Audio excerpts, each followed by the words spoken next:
চালু হওয়ার পরেও মিলছে না বর্ধিত মজুরি। অভিযোগ মুর্শিদাবাদের বিড়ি শ্রমিকদের।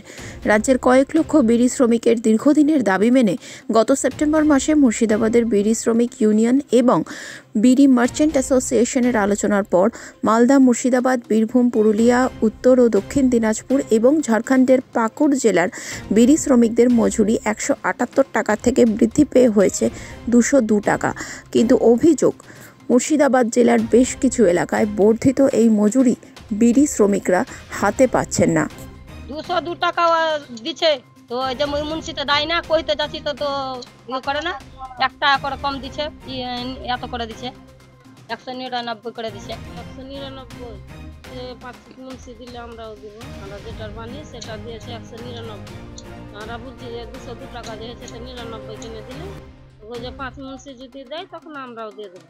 এই বিষয়টি বিড়ি শ্রমিক সংগঠনের প্রতিনিধিদের দেখার দায়িত্ব বলে জানিয়েছেন ঔরঙ্গাবাদ বিড়ি মার্চেন্ট অ্যাসোসিয়েশনের সম্পাদক রাজকুমার জৈন।